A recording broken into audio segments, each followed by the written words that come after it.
ทุกคนสังวาเมื่อเช้าเนี่ยเนาะข้าพเจ้าไปเห็นข่าวหนึ่งเนาะเป็นข่าวของชาวเขมรหรือว่ากัมพูชาเนาะจากช่อง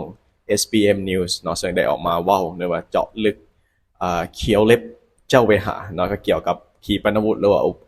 เครื่องมือเนาะใช้ในการหลบนั่นเองนะทุกคนว่าเป็นเครื่องบินอวกาศกิบเพนเอียงต่างๆเนาะซึ่งว่าเป็นคลิปรายงานข่าวจากช่องลักของทางกัมพูชาเนาะก็คือมีผู้ติดตามหลายได้ทุกคนประมาณ 200,000 กว่าคนเนาะซึ่งว่าจะเป็นการวิเคราะห์ขุมกำลังทางอากาศของกองทัพอากาศไทยในสายตาของสื่อเพื่อนบ้านนะทุกคนเนาะซึ่งว่าเรื่องเล่าสิเป็นอะไรทุกคนเดี๋ยวมื้อนี้เราจะมาโอ้ลมกันกับสบายดีนะสวัสดีครับท่านผู้ชมยินดีต้อนรับเข้าสู่ช่องไลฟ์สไตล์วิทยานงศักดิ์อยู่กับข้าพเจ้าธนงศักดิ์เส้นเก่าเส้นเคยก็เรียนการทักทายสบายดีพ่อแม่พี่น้องโมที่สุดทุกคนนะว่าจะเป็นพี่น้องอยู่ทางเมืองลาวเมืองไทยหรืออยู่ต่างประเทศเป็นได้สบายดีบ่สภาพอากาศเป็นได้ทุกคนอยู่ทางประเทศไทยอากาศร้อนบ่หรือว่าฝนตกทุกคนสวัสดีอยู่สปปลาวกับอากาศก็ร้อนคือเก่าแต่ว่ามีฝนตกทุกคนบางพื้นที่เนาะในใดก็ตามทุกคนรักษาสุขภาพโมที่สุดทุกคนเนาะโอเคทุกคนสำหรับพี่ท่านใดที่เข้ามาเบิ่งใหม่ทุกคนอย่าลืมกด subscribe หากพี่กด subscribe เนาะแล้วอย่าลืมกดกระดิ่งเพื่อบ่พลาดคลิปใหม่ๆของข้าพเจ้านั่นเองต้นคลิปที่ข้าพเจ้าเว้าไปก็คือว่าเรื่องขีปนาวุธเนาะซึ่งว่าก่อนหน้านี้เนาะข้าพเจ้าเคยเว้าเรื่องขีปนาวุธไทยเนาะซึ่งว่าเป็นประเทศหนึ่งที่มีศักยภาพเนาะในด้านการเคยว่ากองกำลังว่าจะเป็นทหารทางบกทางอากาศเนาะทุกคนซึ่งว่าเรื่องขีปนาวุธประเทศไทยก็เป็นประเทศหนึ่งในเซาท์อีสต์เอเชียเนาะที่มีกองกำลังทหารที่มีความแข็งแกร่งและเมื่อเช้านี้เนาะข้าพเจ้าก็เลยไปเบิ่งคลิปข่าวหนึ่งเนาะซึ่งว่าเป็นช่องข่าว SBM News เนาะจากกัมพูชาเนาะซึ่งเขาเจ้าได้มารายงานหรือมาเจาะลึกขีปนาวุธอยู่ไทยว่าทางประเทศไทยเนี่ยมีกองกำลังเนาะมีขุมกำลังอากาศของกองทัพอากาศไทยในสายตาเพื่อนบ้านนี่เป็นอะไรส่วนในถามการสถานการณ์ความมั่นคงในภูมิภาคอาเซียนตะวันออกเฉียงใต้ทุกคนที่เต็มไปด้วยความซับซ้อนและมีการเปลี่ยนแปลงเนาะซึ่งว่าการสะสมแสนยานุภาพทางทหารเนาะส่วนว่าเป็นสิ่งที่รัฐบาลและกองทัพในประเทศให้ความสำคัญอย่างยิ่งเนาะซึ่งว่าหนึ่งในมหาอำนาจทางอากาศที่โดดเด่นที่สุดในภูมิภาคนี่ก็คือกองทัพอากาศไทยนั่นเองซึ่งได้รับการยอมรับว่ามีเทคโนโลยีที่ทันสมัยและความหลากหลายในด้านแหล่งที่มาของยุทโธปกรณ์ซึ่งมื้อนี้เราทุกคนจะพาทุกคนไปทำความรู้จักเนาะกับเหล่าอันนี้เป็นภาษาเขมรทุกคนก็จะเขียนว่าบกจำบังเนาะแต่บ่ฮู้ว่าแปลว่าหยังเนาะหรือว่านกยักษ์พ่นไฟมีความหมายว่านกยักษ์พ่นไฟนั่นเองที่ทงพลานุภาพทุกคนที่สุดของกองทัพไทยผ่านการวิเคราะห์รายละเอียดจากข้อมูลทุกคนเนาะสว่ายุทธศาสตร์การกระจายความเสี่ยงเพิ่นว่าเทคโนโลยีจากทั่วโลกสว่าจุดเด่นประการแรกที่สื่อกัมพูชาตั้งข้อสังเกตคือกองทัพอากาศไทยบ่ได้พึ่งพาเทคโนโลยีจากมหาอำนาจเพียงชาติเดียวทุกคนแต่มีการจัดซื้อและมีการพัฒนาอากาศยานจากหลายแหล่งทั้งสหรัฐอเมริกายุโรปและอาเซียนตะวันออกซึ่งว่าสิ่งนี้เนาะสะท้อนถึงนโยบายต่างประเทศและความมั่นคงที่เน้นการพึ่งพาตนเองและสร้างอำนาจต่อรองในเวทีโลกนั่นเองโดยเครื่องบินรบที่เป็นหัวอกสำคัญมีดังต่อไปนี้ทุกคนทางสื่อกัมพูชาก็รายงานว่า1เนาะ JAS 39 Gripen เนาะทุกคนเนาะลาซาแห่งท้องฟ้าจากสวีเดนสว่าเครื่องบินขับไล่ JAS 39 Gripen เนี่ยนะทุกคนเนาะที่ผลิตโดยบริษัท SAAB บ่ฮู้ว่าสิอ่านถูกบ่ทุกคนอ่านว่า SAT เนาะจากประเทศสวีเดนคือสัญลักษณ์แห่งความทันสมัยที่สุดของประเทศไทยในปัจจุบันซึ่งว่าชื่อว่า Gripen หมายถึงสัตว์ในตำนานที่มีตัวเป็นสิงโตนะทุกคนและมีส่วนหัวและปีกเป็นอินทรีหรือว่านกอินทรีน่ะซึ่งสะท้อนถึงพละกำลังและความว่องไวนั่นเองซึ่งว่าเครื่องบินนี้นะทุกคนเป็นเครื่องบินรบซึ่งเป็นเครื่องบินรบที่มีmulti roles เนาะซึ่งมีหน้าที่หลายๆอย่างที่สามารถปฏิบัติหน้าที่ได้หลากหลายในเที่ยวบินเดียวทุกคนทางการรบทางอากาศทุกคนก็คือ air to air ซึ่งว่าการโจมตีเป้าหมายภาคพื้นดิน air to surface เนาะและการลาดตระเวนนั่นเองซึ่งว่าเทคโนโลยีเนาะซึ่งว่าสิ่งที่เฮ็ดให้น่าเกรงขามนั่นก็คือระบบเรดาร์กวดจับเป้าหมายระยะไกลเนาะและระบบ data link เนาะที่เฮ็ดให้เครื่องบินสามารถแลกเปลี่ยนข้อมูลกับสถานีภาคพื้นดินและเครื่องบินลำอื่นได้แบบ real time เนาะและก็เฮ็ดให้การสั่งการโจมตีมีความแม่นยำสูงทุกคนเนาะนอกจากนั้นนะทุกคนทางสื่อกัมพูชาก็ยังได้อธิบายเกี่ยวกับเคลื่อนไหวขีปนาวุธ1เนาะคือ F16 Fighting Falcon เนาะทุกคนเนาะพญาอินทรีผู้เจนสนาม6นั่นเองหากกิฟเฟนคือเทคโนโลยีใหม่ F16 จากสหรัฐอเมริกาก็คือกระดูกสันหลังที่แท้จริงของกองทัพอากาศไทยมาอย่างยาวนานจะว่าเครื่องบินรุ่นนี้เนาะผ่านสมรภูมิจริงมาหลายกว่ารุ่นใดในโลกนะทุกคนเอาสว่าบทบาทไทยใส่ F16 เป็นเครื่องบินขับไล่ลักเนาะมาหลายทศวรรษถึงว่าจะเป็นเครื่องบินรุ่นเก่าแต่ไทยได้มีการนำโครงการ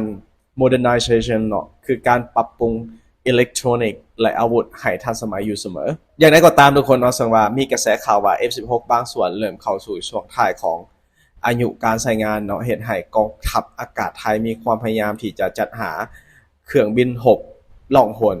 Stealth เนาะอย่าง F35 เพื่อมาทดแทนในอนาคตนั่นเองนอกจากนั้นเนาะทางสื่อกัมพูชายังได้ว่าอีกขีปนาวุธหนึ่งก็คือ FA50 Golden Eagle เนาะอินทีทองจากเกาหลีใต้นั่นเองส่วนในระยะหลังกองทัพไทยเริ่มหันมามองเทคโนโลยีจากเอเชียและ FA50 จากเกาหลีใต้ก็กลายเป็นตัวเลือกยอดนิยมนั่นเองส่วนเป็นเครื่องบินหลบขนาดเบาที่มีความคล่องตัวสูงหลายเนาะมีความไวเหนือเสียงก็คือซูเปอร์โซนิกเนาะถึง 1.5 เท่านั่นเองนอกจากนั้นเรามักใส่ในภารกิจฝึกนักบินขับไล่ระดับสูงและสามารถเปลี่ยนโหมดเป็นเครื่องบิน6จริงได้ทันทีเนาะหากเกิดเหตุฉุกเฉินซึ่งถือว่าเป็นการลงทุนที่คุ้มค่าในเชิงยุทธวิธีและนอกจากนั้นก็ยังมี Alpha Jet และก็ AT6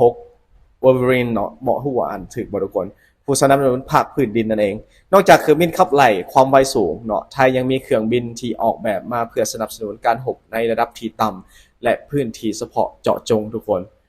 Alpha Jet เนาะเป็นเครื่องบินจากเยอรมนีเลยทุกคนเนาะที่โดดเด่นทั้งเครื่องบิน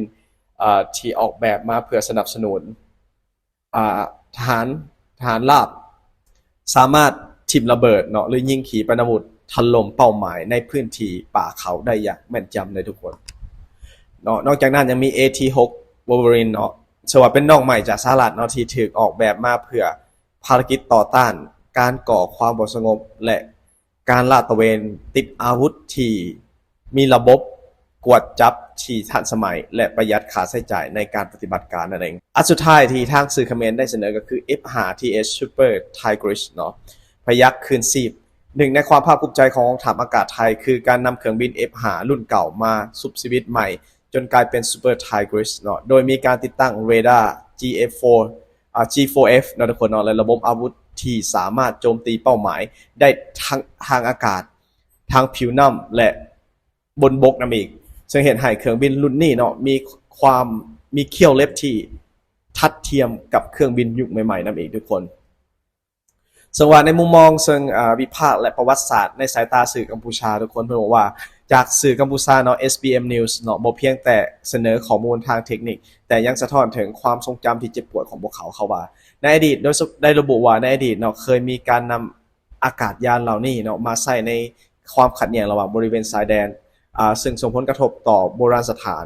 และชีวิตของพลเรือนซึ่งว่าความทันสมัยของกองทัพไทยถึงมองใน2ด้านหนึ่งคือการป้องกันประเทศแต่อีกด้านหนึ่งคือถึงมองว่าเป็นภัยคุกคามต่ออธิปไตยของประเทศเพื่อนบ้านหากเกิดความขัดแย้งขึ้นอีกครั้งเนาะซึ่งว่าสิ่งนี้จึงนำไปสู่คำถามที่สำคัญสำหรับฝ่ายกัมพูชาว่าด้วยศักยภาพที่แตกต่างกันเช่นนี้กัมพูชาควรมีการเตรียมความพร้อมแนวใดจากเหตุการณ์ที่เกิดขึ้นเนาะทุกคนเนาะกับประเทศไทยกับโมเมนต์ฝ่ายที่ลงมือก่อนเนาะแต่ว่าข้าพเจ้าเห็นก็คือทางกัมพูชาได้ไประเบิดเนาะห้องหมอเซเว่นต่างๆเนาะเห็นให้มีผู้เสียชีวิตสำหรับเป็นการที่ว่าลุกล้ำอธิปไตยของประเทศอื่นฉะนั้นการที่ไทยมีการเตรียมความพร้อมแบบนี้นะทุกคนเนาะมันก็เป็นสิ่งที่ดีในการปกป้องอธิปไตยของประเทศตัวเองแต่ว่าทางสื่อกัมพูชาก็บอกว่าควรมีการเตรียมความพร้อมใดๆเพื่อหักมือเพราะว่าก็เจ้าก็พูดเลยนะว่าประเทศไทยนะมีความแข็งแกร่งเนาะมีอิทธิพลทางด้านขีปนาวุธหรือว่าทางด้านกองทัพถ้าเทียบกับประเทศเจ้านั่นเองนอกจากนั้นทุกคนเนาะในมุมมองหรือว่าทิศทางของความมั่นคงทางอากาศสว่าความก้าวหน้าของทหารไทยแล้วสะท้อนให้เห็นถึงความเคลื่อนว่ายิ่งใหญ่เนาะในการเป็นผู้นำทางทหารในอาเซียนสว่าการมีเครื่องบินรบที่หลากหลายทั้งจากสวีเดนสหรัฐอเมริกาหรือว่าเกาหลีใต้หรือว่าเยอรมนีเนาะทุกคนเนาะเห็นให้กองทัพไทยมีความยืดหยุ่นสูงถึงอย่างไรก็ตามเนาะในบริบทความสัมพันธ์ระหว่างประเทศการสนับสนุนอาวุธย่อมพร้อมกับความรับผิดชอบในการรักษาความสงบสุขนั่นเองส่วนในมุมมองของชาวกัมพูชาจากสื่อรายงานโดยทุกคนเผยว่า การรับรู้หรือว่าการศึกษาข้อมูลเกี่ยวกับยุทโธปกรณ์ของเพื่อนบ้านบ่ได้มีไว้เพื่อการสู้รบเพียงอย่างเดียวเนาะแต่ไว้เพื่อฮู้เขาฮู้เฮาว่าเมื่อเพื่อให้เกิดการเตรียมความพร้อมทั้งในด้านการทูตและการทหารเพื่อป้องกันบ่ให้เกิดความสูญเสียซ้ำรอยประวัติศาสตร์และมุ่งเน้นไปที่การรักษาบูรณภาพแห่งดินแดนภายใต้ความมั่นคงที่ยั่งยืนเอง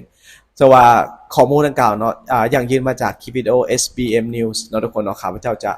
เปิดให้ทุกคนเบิ่งเนาะอันนี้คือเป็นข้อมูลเล็กน้อยเนาะแต่ว่าข้าพเจ้าก็บ่สามารถที่จะเข้าใจภาษากัมพูชาได้ทุกคนเดี๋ยวเบิ่งไปนำกันหน่อยក្នុងចំណោមបណ្ដាប្រទេសនៅអាស៊ីអាគ្នេយ៍កងទ័ពអាកាសភូមិន្ទថៃឬ RTAF ត្រូវបានគេចាត់ទុកថាជាកម្លាំងទ័ពអាកាសដ៏ខ្លាំងក្លាបំផុតមួយទន្ទឹមនឹងរបាយការណ៍ថ្មីមួយបានបង្ហាញពីយន្តហោះចម្បាំងថៃជាច្រើនប្រភេទនិងមានប្រភពចម្រុះដោយថៃមិនពឹងផ្អែកលើមហាអំណាចយោធាតែមួយនោះទេប៉ុន្តែបានប្រមូលផ្ដុំនៅបច្ចេកវិទ្យាកំពូលពីជុំវិញពិភពលោកគួរឲ្យស្ដាយថៃបានប្រើប្រាស់យន្តហោះចម្បាំងទាំងនោះមកឈ្លានពានកម្ពុជាយ៉ាងសាហាវឃោរឃៅ